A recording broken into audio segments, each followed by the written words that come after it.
Film Halloween के समय शुरू होती है।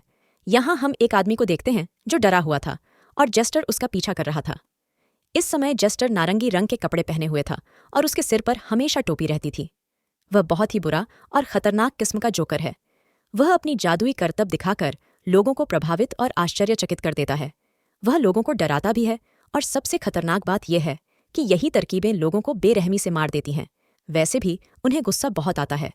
इन्हें तब गुस्सा आता है जब कोई इनकी चालों पर ध्यान नहीं देता या इन्हें पसंद नहीं करता। यहाँ वो शख्स अपनी बड़ी बेटी एम्मा को देख रहा था, अपने वर्तमान रूप में नहीं बल्कि अपने बचपन के रूप में। इस उम्र में उस शख्स ने अपनी बेटी एम्मा और उसकी माँ को छोड़ दिया था। वह दोबारा शादी कर रहा था जिसमें उस शख्स की एक और बेटी पैदा हुई जिसका नाम जॉकलिन है, यानी एम्मा और जॉकलिन की सौतेली बहन। वह आदमी जहां भी जा रहा था उसे हर जगह एम्मा का बचपन का रूप नजर आ रहा था। और ये भी विदूषक की एक चाल थी। उस आदमी को शर्मिंदा करने के लिए वह उस पर दबाव बनाना चाहता था। या फिर ऐसा हुआ कि उस आदमी ने शर्म से अपनी बेटी को एम्मा कहा और माफी मांगी कि बेटा मुझे माफ कर दो। लेकिन एम्मा ने कहा और फोन रख दिया कि मुझे तुमसे कोई लेना देना नहीं है। मुझे दोबारा फोन मत करना क्योंकि सॉरी से घाव नहीं भरता। उसे बहुत गुस्सा आया और अब फोन बंद होने के कारण वह आदमी बहुत दुखी था, जिसके कारण जेस्टर उसके पास आता है। वह आदमी यानी एम्मा के पिता कहते हैं, देखो मैंने कोशिश की लेकिन वह मुझसे बात नहीं करना चाहती।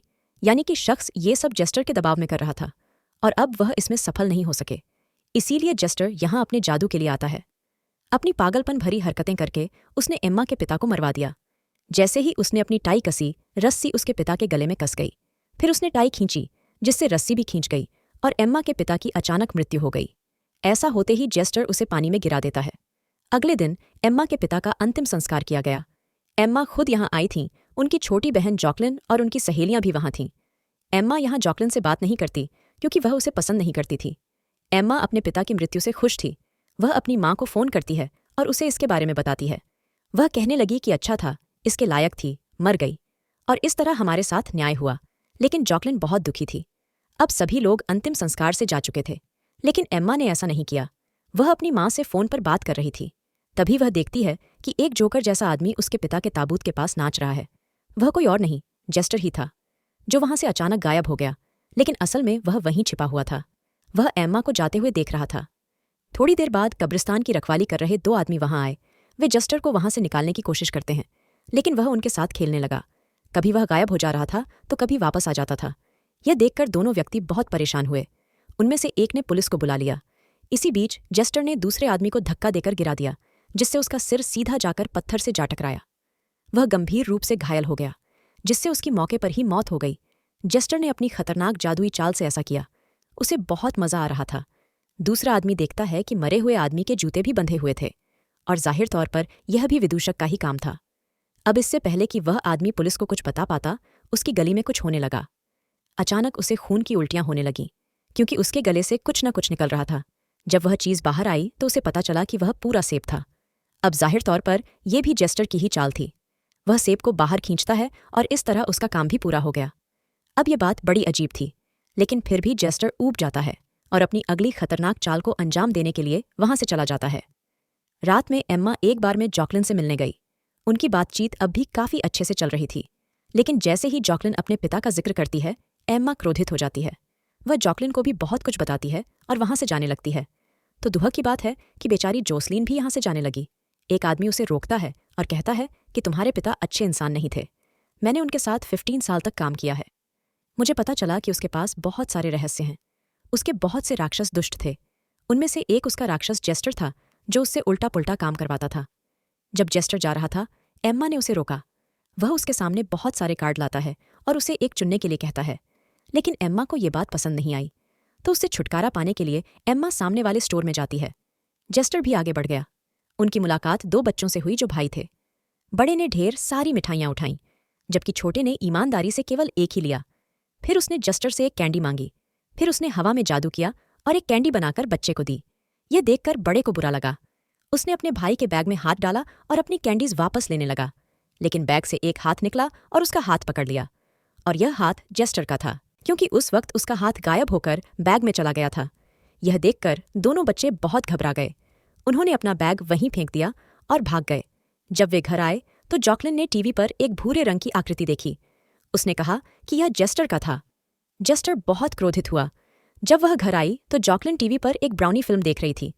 अचानक उसकी नज़र दरवाजे पर गई।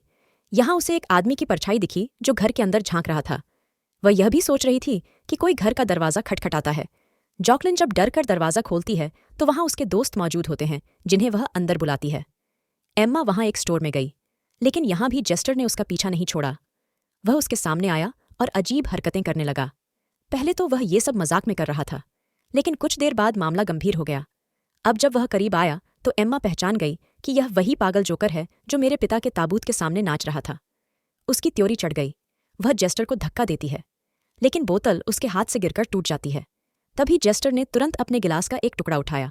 अब एम्मा को लगा कि वह मुझे मार डालेगा, लेकिन वह अपना गला खुद ही काट लेता है। उसका खून तेजी से निकलकर एम्मा पर गिरने लगता है। अब जेस्टर निर्जीव होकर गिर पड़ता है। फिर अचानक वह फिर खड़ा हो गया, वो भी काफी स्टाइल के साथ। अब जाहिर तौर पर यह भी उसकी चाल थी जिसे वो एम्मा को दिखाकर इम्प्रेस करना चाहता था। लेकिन इसका असर क्या होता है? वह डर के मारे वहां से भाग जाती है। वह फिर से दुकान पर आती है। उसके चेहरे पर खून लगा हुआ था। उसकी हालत देखकर स्टोर मालिक यहाँ पुलिस बुलाता है। थोड़ी देर में 2 पुलिस अधिकारी यहाँ आए। वे एम्मा से पूछताछ करने लगते हैं। हालांकि एम्मा ने उन्हें जेस्टर के बारे में सब कुछ बता दिया था, लेकिन जाहिर तौर पर उस पर यकीन करना मुश्किल था। पुलिस को लगता है कि यहाँ कोई मजाक चल रहा था। वे बहुत सारे सवाल भी पूछने लगते हैं। जवाब के तौर पर जेस्टर खुद स्टोर के अंदर आता है। वह उनके सामने हथकड़ी निकालता है और अपने दोनों हाथों में डाल लेता है, लेकिन अगले ही पल वह हथकड़ी उसके हाथ से छूटकर दोनों अधिकारियों के हाथ में आ जाती है। अब इससे पहले कि वह कुछ समझ पाती, जेस्टर ने अपनी टोपी से एक अधिकारी का सिर ढक दिया, और अब टोपी हटते ही अधिकारी का सिर वहां से गायब हो जाता है, तो बिना सिर के उसे कष्ट होने लगता है। यह देखकर स्टोर मालिक की हालत खराब हो गई। वह जल्दी से यहाँ से भाग जाता है। दूसरा अधिकारी अपनी हथकड़ी खोलता है और जेस्टर पर बंदूक रख देता है, जबकि जेस्टर अधिकारी के सिरविहीन शरीर के साथ नृत्य कर रहा था। ऐसा करने में उसे बहुत मजा आ रहा था। अधिकारी गोली मारता है। जेस्टर को मारने के बजाय यह अधिकारी को मारता है, तो उसका काम पूरा हो गया। और अब जब वह जेस्टर को गोली मारता है तो वह गोली पकड़ लेता है। यह देखकर एम्मा की भी हालत खराब हो गई। वह भी वहां से तेजी से भाग जाती है। अब बचे हुए अधिकारी को मारने के बाद जेस्टर भी वहां से चला जाता है। वहां जॉकलिन को ऐसा लगा जैसे उसके पिता अभी भी मेरे साथ हैं। वह अपने कमरे में गई और अपने पिता की तस्वीर देख रही थी। तभी वह तस्वीर छोड़ देता है और उसका पीछा करता है। यह देखकर जॉकलिन घबरा गई। वह नीचे आती है और अपने दोस्तों से कहती है, चलो उत्सव में चलते हैं। फेस्टिवल में सभी दोस्त आए थे, लेकिन जॉकलिन को यहाँ भी वही अजीब चीजें देखने को मिल रही थी, इसलिए वह थककर वहीं बैठ गई। यहाँ वह अपने पिता को फिर से देखती है, लेकिन इस बार वह उसका पीछा करती है। तभी जेस्टर आकर उसकी सीट पर बैठ जाता है, जिससे जॉकलिन का दोस्त धोखा खाने लगता है। जैसे ही जेस्टर ने कप उठाया तो उसके नीचे ताजे दांत थे, जो किसी और के नहीं बल्कि उसके सामने बैठी जॉकलिन की दोस्त के थे, जिसके मुंह से अब खून निकल रहा है। फिर जब उसने दूसरा कप उठाया तो उसके नीचे कुछ भी नहीं था, लेकिन जब उसने कप पर हाथ मारा और उसे हिलाया तो जॉकलिन की आंखें बाहर आ गईं।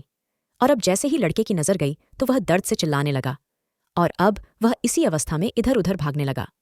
तब लोग उसकी हालत देखकर डर कर भागने लगे। लड़का बिना कुछ देखे सीधे अपने दोस्त के पास जाता है और गिर जाता है। तभी उसके 2 दोस्त उसे पकड़कर साइड में ले जाते हैं। उन्होंने देखा कि जॉकलिन बिल्कुल बहरी खड़ी थी, क्योंकि इस समय वह अपने पिता के साथ बिताए बचपन के बारे में सोच रही थी। और अब जेस्टर जॉकलिन के दोस्त के पास आता है और उसका पैर तोड़ देता है। फिर जब उसने जॉकलिन की तीसरी सहेली को चुप रहने का इशारा किया तो उसका गला रूंधने लगा। इसी समय जॉकलिन भी अपने ख्यालों से बाहर आ गई। वह जेस्टर के पास आई और उससे कहा कि कृपया यह सब छोड़ दें। आप जो कहेंगे मैं करने को तैयार हूं। एम्मा अभी भी वहां दौड़ रही थी। तभी उसे अपनी माँ का फोन आया, जो किसी और का नहीं बल्कि जेस्टर का था। वह इशारों में बोल रहा था और एम्मा उसकी माँ की आवाज़ में वो शब्द सुन रही थी। अब जेस्टर चाहता था कि एम्मा सब कुछ भूलकर चुपचाप चली जाए। अगर वो नहीं जाती तो ये खेल ऐसे ही चलता रहता। लेकिन यहाँ जेस्टर ने इस बारे में बात करते हुए जॉकलिन का नाम लिया। वह भी खतरे में है, सुरक्षित नहीं है। अब जाहिर सी बात है कि वह एम्मा की बहन थी, इसलिए वह जॉकलिन के बिना नहीं जाएगी। एम्मा के सामने का पुल वही था जहां उसके पिता की मृत्यु हुई थी, लेकिन फिर भी वह वहीं खड़ा था। इसलिए वह दौड़कर उसके पास जाती है, जहां उसके पिता उसे उसकी गलती का एहसास कराते हैं। उसे भी इसका एहसास हुआ। तभी तो वह रोते हुए पहली बार उसे डैड कहती है, यानी एम्मा ने आज उसे माफ कर दिया था। लेकिन अब उसके पिता एम्मा की गर्दन पर पट्टी बांध देते हैं, उसे सड़क से खींचता है और पुल से नीचे गिरा देता है, जहां वह जॉकलिन के बचपन का समय देख सकती है। वह एम्मा को भला बुरा कहकर उसका अपमान करती है, लेकिन वह समझती है कि यह असली जॉकलिन नहीं बल्कि एक घोटाला है। यह भ्रम मुझे फंसाने के लिए मेरे मन में डाला जा रहा है, इसलिए उसने इस पर ज्यादा ध्यान नहीं दिया। और फिर छोटी जॉकलिन अपने पिता के साथ सामने वाले शेड में जाती है, जहां जेस्टर भी था। उसने एम्मा को भी इशारा किया, फिर वह भी अंदर चली गई। वह अपने पिता के साथ जॉकलिन का खुशहाल बचपन देख रही थी, जो एम्मा को नहीं मिला। उसके पिता चाकू लेकर एम्मा के पास आए, लेकिन लगता है कि उनके सीने में चाकू लगा है, जिससे एम्मा को बहुत बुरा लगा। वह रोने लगती है। यह देखकर उसके पिता कहते हैं, अब क्यों रो रही हो? मैं खुश था। ये सब असल में एक घोटाला था। इस मायावी दुनिया में उसके पिता एम्मा को शर्मिंदा करना चाहते थे, ताकि वह यहाँ पूरी तरह से टूट जाए। इधर एम्मा पहले स्ट्रांग थी, लेकिन अब उसे गुस्सा आने लगा है। जॉकलिन भी बड़े पैमाने पर आई थी। वह अपनी कहानी सुनाकर एम्मा का अपमान भी कर रही थी। जॉकलिन अपने पिता के सीने से चाकू निकालती है और एम्मा को देते हुए कहती है कि उठो और खुद को मार डालो। लेकिन यहाँ एम्मा खुद को संभालती है, खुद को टूटने से बचाती है और जॉकलिन से कहती है कि तुम असली नहीं हो, सिर्फ एक स्कैम हो, मैं तुम्हारे जाल में नहीं आऊंगा। यह कहते हुए उसने जॉकलिन के पेट में चाकू घोंप दिया। इसके साथ वह वास्तविक दुनिया में वापस आ गई, जहां उसने वास्तव में जॉकलिन को चाकू मार दिया। जेस्टर ने उसे भ्रम में डालकर जो काम करवाया था, ऐसा होते ही वह एम्मा के लिए तालियां बजाता रहता है। लेकिन अब क्या हो सकता था? वह बेचारी लड़की गिर पड़ी। उसकी हालत मरने जैसी हो गई है। एम्मा उसके पास दौड़ी। जॉकलिन कहती है कि आप चिंता न करें, मैं जानता हूं कि तुमने यह जानबूझकर नहीं किया, लेकिन तुम सो रहे थे और जेस्टर ने तुमसे यह करवाया। लेकिन इस सब से एम्मा गुस्से में पागल हो गई। वह चाकू लेती है और जेस्टर की छाती पर कई वार करती है, लेकिन उसे हल्की सी खरोंच तक नहीं आती। उसने जेस्टर पर चिल्लाकर कहा कि तुम मेरे साथ जो करना चाहते हो करो, लेकिन अब मेरी बहन जॉकलिन के पास भी मत आना। यह सुनकर जेस्टर बिना कुछ कहे चला जाता है। और अब हम इसके बाद का समय देखते हैं, जहां एम्मा अपने दिल का बोझ हल्का करने के लिए अपने पिता की कब्र पर आई थी। वह अपने पिता से और भी बहुत सी बातें कहती है और पास खड़ा जेस्टर यह सब सुन रहा होता है। इसका मतलब है कि जेस्टर अभी भी उसके साथ है। वह यहाँ एम्मा को नियंत्रित करने की भी कोशिश करता है, लेकिन एम्मा इससे मूर्ख नहीं बनती। चूंकि जेस्टर अपने लक्ष्य में असफल हो गया, इसलिए वह वहां से चला गया। यहाँ से एम्मा सीधे बार में जाती है, जहां जॉकलिन एम्मा के आने का इंतजार कर रही थी, और एम्मा ने जॉकलिन को बचा लिया। यानी अब इन दोनों बहनों का रिश्ता यहाँ काफी अच्छा हो गया था। लेकिन इस सब में जॉकलिन का दोस्त ट्रिक्स इस तरह मारा गया। यहाँ हमें पता चला कि जेस्टर दोनों बहनों जेस्टर एम्मा को तोड़ना चाहता था, लेकिन वह मजबूत रही। उसने टूटकर खुद को बचाया।